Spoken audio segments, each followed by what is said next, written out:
This is the SaveHeart Stories podcast. Real-life stories of lives saved and changed due to sudden cardiac arrest and the availability of life-saving AED devices. Because one life lost is too many, these stories matter. Here's your host, Dave Fritzsche. Welcome to SaveHeart Stories and HeartNation. I'm your host, Dave Fritzsche. Here we share stories of very special people doing very special things to combat sudden cardiac arrest, the leading natural cause of death in the United States and around the world. We share stories of survivors, of parents that have tragically lost a child to sudden cardiac arrest, and people doing just incredible and inspiring things on a local level to combat SCA in their community or schools. Today, we are incredibly lucky to have a gentleman that meets all of those things and more. His name is George Laman. He is a U.S. Navy veteran, and he served for decades later as the fire chief and fire examiner in Schaumburg, Illinois. Tragically, in 2008, George and his wife and family lost their daughter, Lauren. And that has become a mission now for George for many years to do just some amazing things, passing laws, advocating for AED use and increased AED CPR training. Working with others around the country. He has passed laws in both Illinois and Florida, and we'll ask him about those wonderful events and doing some other amazing things. So, George, without further ado, welcome to SaveHeart Stories. Thank you, Dave. How are you? I'm doing great. It's been just a really special thing for me to be able to meet you and talk with you. Of course, we're both fellow Chicagoans at heart, so that's always nice. Although I'm yet to meet Ed Kozik, I know that's next on the list. But learning about you and your story, of course, especially what you do in honor of Lauren and her legacy, and now the amazing work you're doing around the country, has just been so inspiring for me and for many others. So it's great to have you here on SaveHeart Stories. I thought as we got started, George, appropriately, from all accounts, what I've read, what I've heard from you and others, Lauren was just an unbelievable young woman. Taken, unfortunately, way too young, talented, kind, magnetic personality. What can you share with us about Lauren that made her such a special daughter in person? Well, Lauren was, she was an amazing young lady. I was very fortunate. My family, we agreed on 4 children, had 3 boys, and then finally a little girl. I had the opportunity to deliver her at the hospital, hand her to her mother, and introduced Lauren Marie Lehman into this world. I always wanted a little girl that could play in the dirt and dress up like a little lady. Lauren fit the bill. Yeah. She played baseball with the boys. The way we could identify her, she had a bow in her hair. Her real passion, however, was dance. She started at the age of 5, continued through high school, was an Illinois state champion, accepted into Northern Illinois University's dance program, and shortly was to dance for a scholarship. At home, when she wanted attention from her 3 older brothers, she would dance in front of the television. She was a beautiful girl and would light up any room she entered. On February 8th, 2008, I dropped her off at her friend's house on my way to work before school, gave her a peck on the cheek, told her I loved her, not realizing this would be the last time I would see my daughter alive. That afternoon at drill team practice, she went into sudden cardiac arrest. It was witnessed by the head coach, who's both a gym and health teacher, and a certified athletic trainer. If they did any CPR, it was inadequate. They did get the AED, said they used it, but did not. Based on the information, when the paramedics arrived, they found her unresponsive, pulseless, non-breathing, cyanotic, and in a lethal cardiac rhythm, ventricular fibrillation. They initiated CPR. They shocked her heart a number of times unsuccessfully and transported her to the hospital, where shortly thereafter she was pronounced dead. She died from sudden cardiac arrest, a preventable death. Unlike a heart attack, sudden cardiac arrest is a malfunction in the electrical system of the heart, where the heart suddenly beats up to 400 times a minute. It beats so quickly it cannot pump blood to the body and the brain. If the heart is not reset through defibrillation within 4 to 6 minutes, the patient begins to die. For every minute that goes by that a patient's in cardiac arrest, their chance of survival decreases by 10%. So usually about the 10-minute mark, the outcome is not very good. Well, we initially thought that on the information we were provided that it was just an unfortunate thing of life and death. Mm-hmm. But then I got the paramedic report, the police report, and eventually the dispatch tape. Coach said they did compressions and rescue breathing on Lauren. The dispatcher asked the coach, is the patient on her back? Coach said, no, she's on her side. I'm sorry, but you cannot do CPR to somebody on their side. Yeah. They did, like they said they used the AED. If they did, there was a document system within and indicated there was no use of the AED. And the definitive evidence was her organs were non-viable for transplant. They had been deprived of oxygen for too long a period of time. George, how long was it before the paramedics did arrive on scene? That tragedy? It was about 13 to 15 minutes, which is, and I don't fault the fire service, because the thing is, having been a paramedic for 17 of my 40 years in the fire service, right, we just could not get there in time. And that's why it's so important to have bystanders that have been taught and are involved.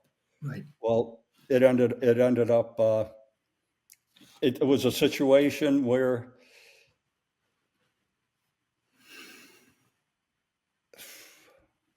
I'm sorry, George.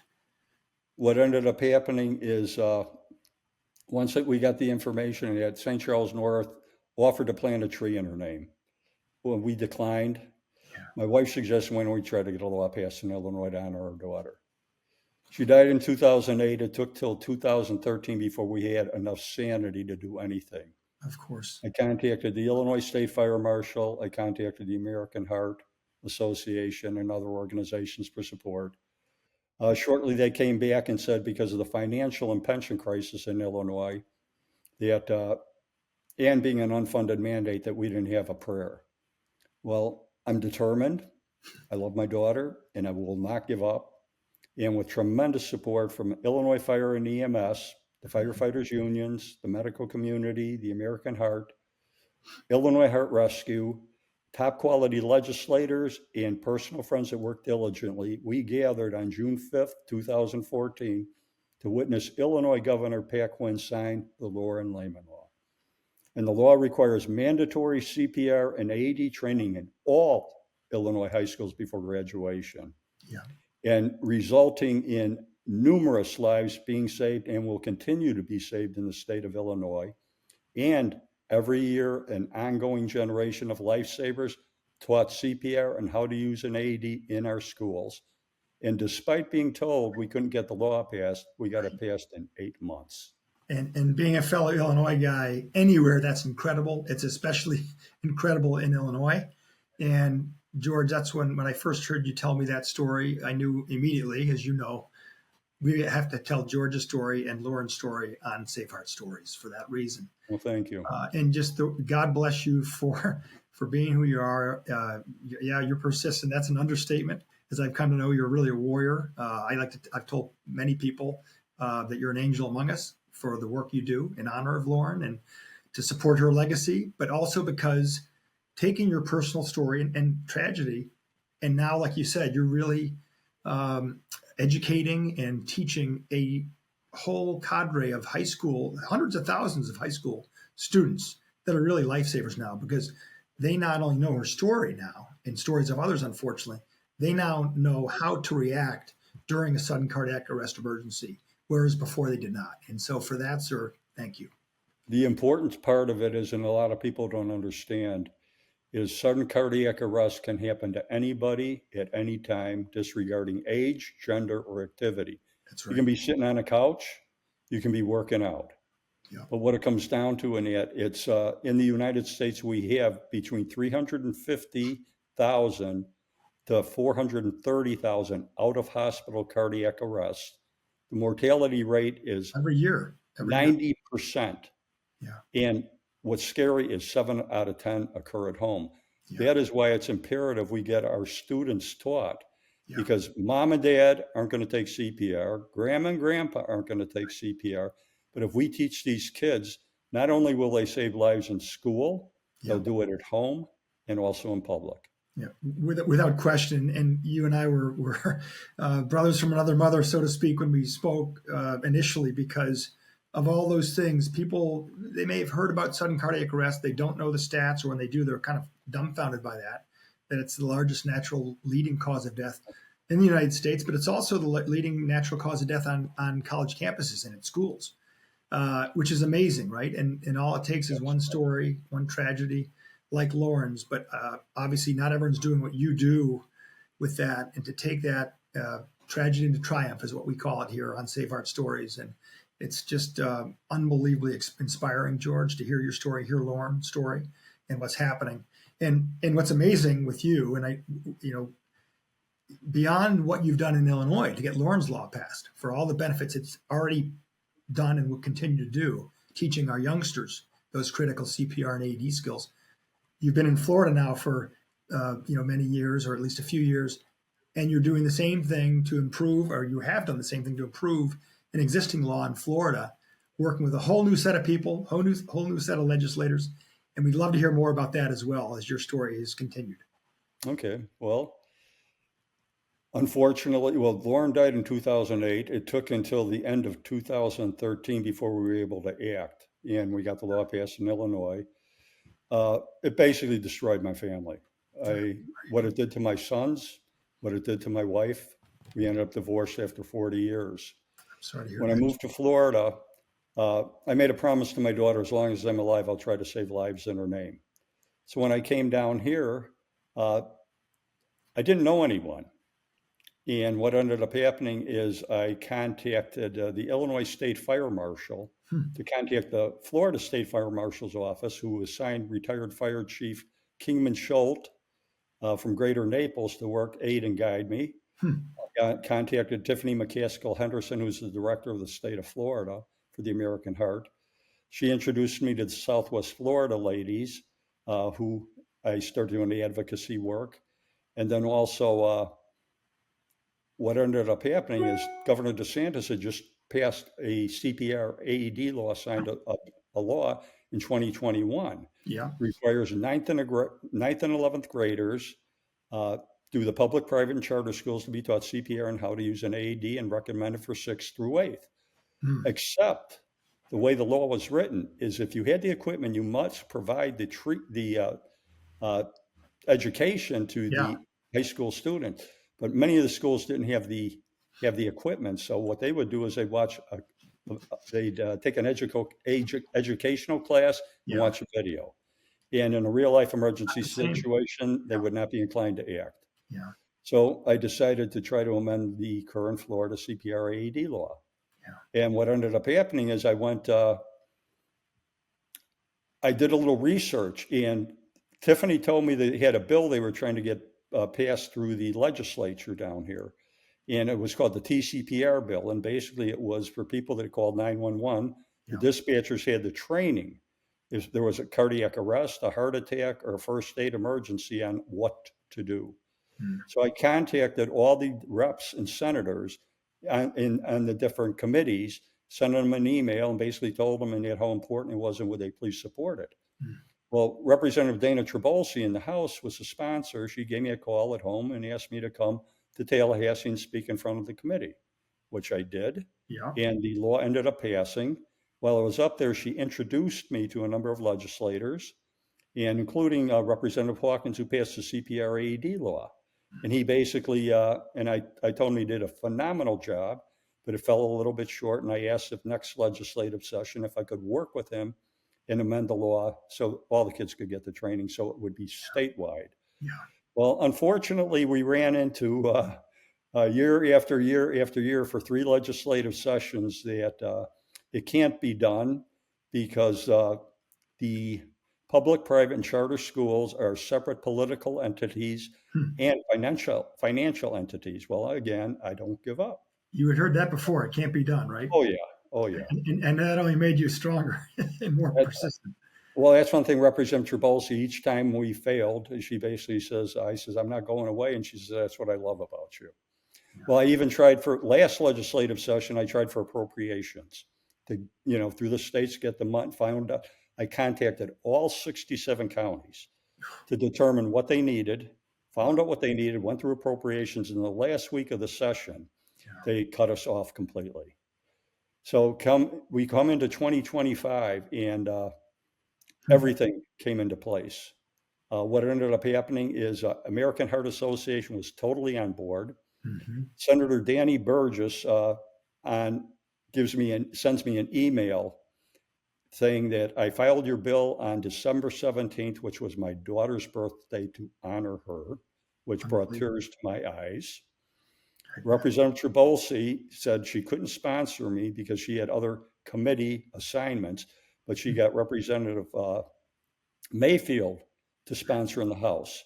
It was quite an adventure because the sponsorships changed a number of times, but it went through each of the committees in the House and Senate and passed unanimously.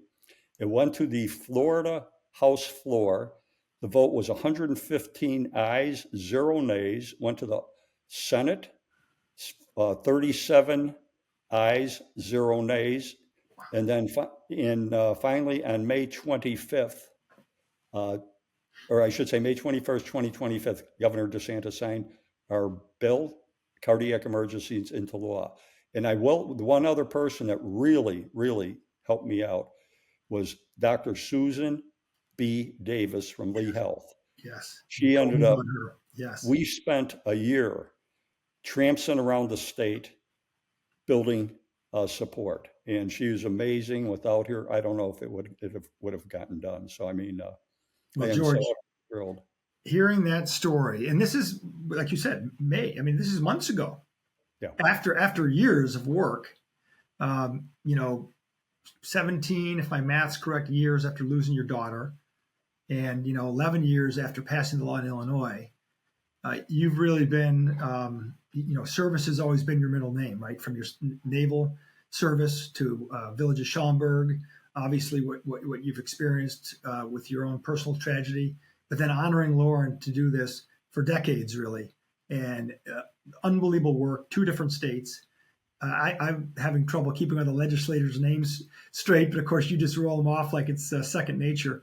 But honestly, it's I smile because it makes me so joyful and just inspired, as are so many others, by what you're doing, George, and what you have done over a couple decades in a couple states. And I know you're not done, right? And no. Heck, you and I are talking about some exciting initiatives, perhaps get out AEDs outdoors, which is one of the next frontiers. I mean, home without question is the biggest place where sudden cardiac arrest happens, but outside where people gather. And I know you and I are sharing a lot of great ideas there and expanding our network to do that.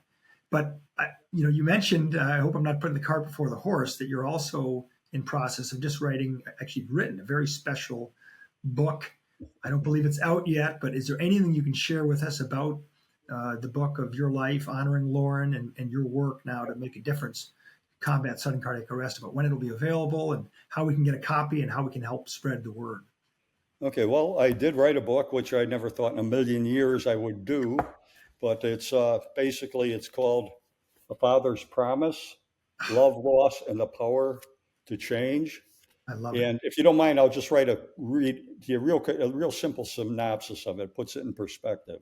Please do. The Father's Promise begins at its lowest point, the sudden preventable death of George Laman's 18-year-old daughter, Lauren, during high school dance practice. Although an AED was retrieved and 911 was called, the device was never used. When paramedics arrived, it lay untouched beside her. Woven with personal testimony, spiritual renewal, and civic action, A Father's Promise is more than a memoir.